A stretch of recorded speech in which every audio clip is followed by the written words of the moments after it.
Chiefs Kingdom, serious question. Does Chiefs defensive coordinator Steve Spagnuolo have a tell?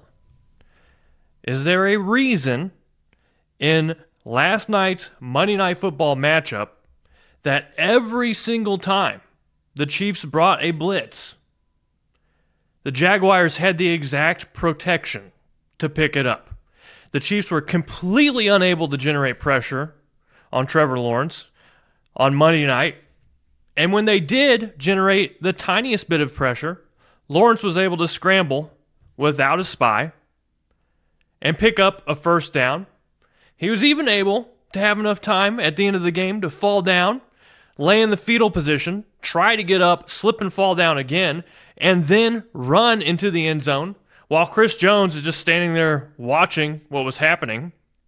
So why was it that Spagnuolo, who is known for consistently generating pressure through sophisticated scheme, sophisticated blitzes, why was he totally unable to do this versus a Jaguars team? And some of the things that have been said about Liam Cohen and the Jaguars coaching staff over the past few weeks give a little bit of a glimpse into what may have happened in this matchup between the Chiefs and Jaguars in terms of Spagnuolo being able to dial up these exotic blitzes and get home. Because once again, every time Spagnuolo dialed up one of these blitzes, the Jaguars seemingly had the perfect protection in place to stop it. Last week, Robert Saleh, 49ers defensive coordinator, said the following: Liam Cohen has an advanced totally legal, sign-stealing system. And all of the Sean McVay coaching tree also has it. So that's your Liam Cohen, your Kevin O'Connell, and of course, Sean McVay.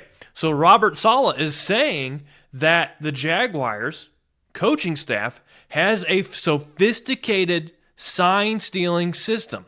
Not only that, they have a sophisticated system for tracking the tendencies of both offensive and defensive personnel.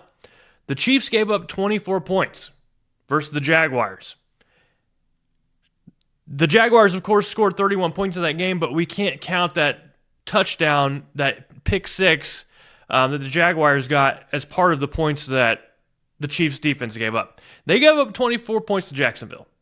It was one of the better offensive games for Jacksonville, and once again, the Chiefs were totally incapable of generating pressure, even though Spags was dialing up blitzes, and time again, those blitzes were getting picked off, and the Jaguars were getting huge plays from those blitzes that Spagnuolo was running.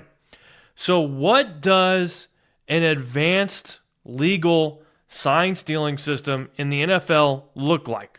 Well, you have staff on your roster, in your team, that are specifically there to track the opponent coach's behavior, both through game tape, watching other footage, continuously watching what these other coaches are doing, and then you are collecting data through this process, continuously collecting data, and Spagnuolo has been around for a long time.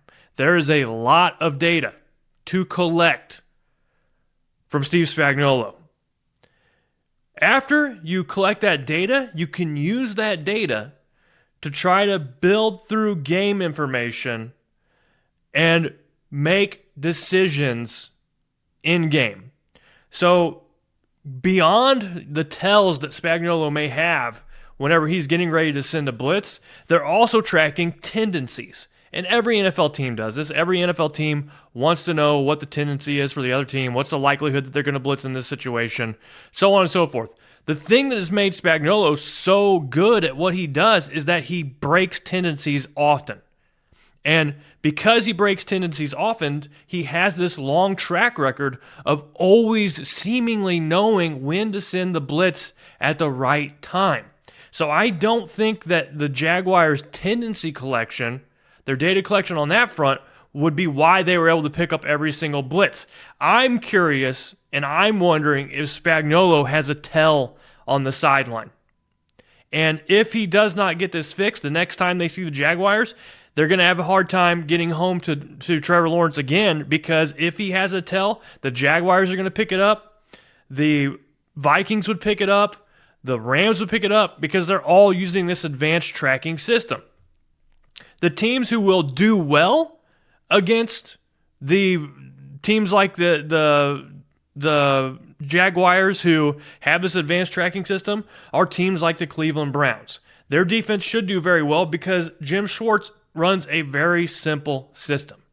He doesn't ask his players to do too much. He doesn't have a lot of tendencies to track. He's very consistent defensively, and he says he wants to do one thing and do that one thing very well. So he's not dialing up exotic blitzes, not dialing up exotic schemes. He's trying to get there with just 4 guys, doing that consistently. And, maybe he has a few tweaks here or there, but overall, a team like the Browns would not be as susceptible to this scheme-stealing, this sign-stealing operation that the Jaguars have. The reason why Spagnuolo is so susceptible to this is because if he does have a tell, the Chiefs do not have the talent along the defensive line to generate consistent pressure. We've seen that so far this year. The Chiefs have played 5 games. It is what it is. So he's having to dial up exotic blitzes. Because of that, if you have to generate pressure through those blitzes and you have a tell, they're going to get picked up. And, that's kind of what we saw last night. I don't know if I've seen a single offensive unit pick up that many of Steve Spagnuolo's blitzes in a single game. I think the Jaguars were almost perfect doing so. So I want Spagnuolo to look at himself in the mirror and ask himself, do I have a tell on the sideline? Is there something I do before he blitzes? Is there like a twitch that I have? Do I need a break for my tendencies? Systems like this where you're sign stealing, they could be effective for a while, but once the team figures out that you're doing it, they're just going to switch up their signs and start acting a different way, and then you're going to get cooked. So we'll see how long this lasts for, but I'm very curious about this because the Chiefs' defense, every single blitz was picked up. I just want to hammer that home one more time. And then you look at a team like the Cleveland Browns and the Kansas City Chiefs. You think about the players the Cleveland Browns have drafted over the years. You think about the defensive line talent that they have. A lot of these pass rushers that are the cream of the crop are taken within the first 15 picks. So you have the Chiefs who have won the AFC West, I think, 10 years in a row now? So that's 10 years where they're not picking in the top half of the draft. They are not getting these cream of the crop pass rushers. If they want to get one, they'd have to go trade for one or sign one in free agency, and they don't have a ton of cap space to do that. So what are they going to do? If they're not generating pressure through Spagnuolo's simulated or Spagnuolo's exotic blitzes, they don't have the Jimmies and the Joes to get those pressures. So it was a rough loss for the Chiefs, and I'm curious if Spagnuolo has a tell. But after that game, I'm probably going to be in the minority here, but I felt good after that game. It could have been a lot worse. The biggest question I have for the Chiefs right now is, are you capable, are you willing to beat a good team? So far, the 2 wins the Chiefs have on this year have been against teams that are bottom feeders. And I told you last week that the Chiefs' offense looked great because the Ravens' defense was terrible. And what do you know? The Ravens' defense trots out there again and gives up something like 6 touchdown passes to one of the worst offenses so far in the NFL at Houston. So the Chiefs don't have a good win under their belt yet this year. And before you know it, the Lions are going to be in Kansas City, and that's not going to be an easy game. ProfitX, America's #1 sports prediction market, is a peer-to-peer sports prediction market where users play against each other instead of a sports book versus the house. You will almost always get the best price on any spread, money line, total, or player prop since you're playing against other people rather than the book. ProfitX offers sweepstakes-based dual currency system, either profit points or profit cash, and operates across 40 states. Use the promo code RGR and claim up to $200 in profit cash on all plays for the first 30 days playing on the site. ProfitX gives you the best lines in the space, and you can even set your own odds on specific wagers on your players, all at ProfitX.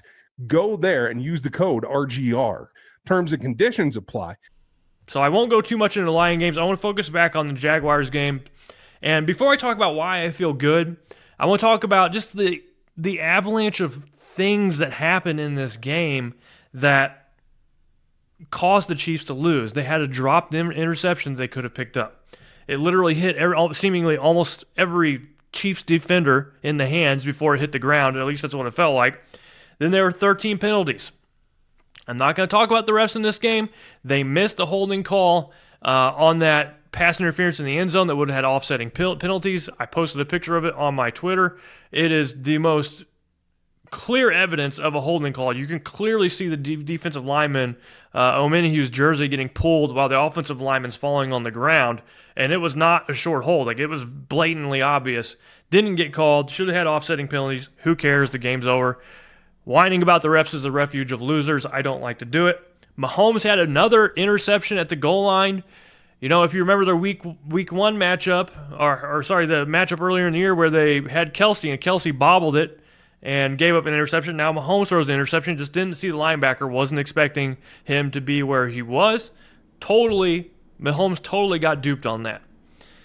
Butker, WTF. That's all I have in my notes. Like, you have to kick the ball in the landing zone and don't kick the ball out of bounds. Honestly speaking, I think that I could kick the ball in the landing zone. I think maybe 50% of our listeners could do that. So how is a professional kicker not able to do this and kicks it out of bounds in a crucial moment in the game? I have no idea. Butker needs to get it together because he is having a rough start to 2025. And then lastly, we have Chris Jones taking a nap when the Chiefs are in the thick of trying to stop the Jaguars from winning the game, and he's napping the whole time Trevor Lawrence falls on the ground, gets up, slips again, goes and runs. And if Chris Jones had taken a good angle to where Trevor Lawrence was going, maybe the game ends in a different way for Kansas City. Maybe the Chiefs win. This is the second time in the early season where Chris Jones has done something that cost the Chiefs the game or hurt their chances of winning. And I hate to say it, but this has not been the first time Chris Jones has taken a play off. This has happened more than once. So that's ugly, and I think if there's something that can light a fire under this defense more than anything, it's going to be the lashing that Chris Jones gets for taking that play off. It's on tape. Everyone can see it. He's going to hear it, and maybe that's going to fire up the team. Let's see how they respond because it's not going to get easier. They have to face a very good Lions offense, and oh boy, if the Chiefs don't score a lot of points and the defense doesn't come out to play, it's going to be a rough game. So that's the ugly from the Jaguars game. So why do I actually feel good about the Chiefs team at this point in time? One is that last year they had a horrible time blocking, especially at the left tackle position. And the offensive line so far this year has been awesome. They have the fourth best pressure percentage in all of the NFL. That's pretty dang good. And they're only going to get better as the season goes on as long as they stay healthy. So they're going to gel and continue to grow together. Sua Matai has looked pretty good at left guard. And don't get me started on Josh Simmons, who looks like a freaking a player that was synthetically created in a lab to play left tackle. He's been that good.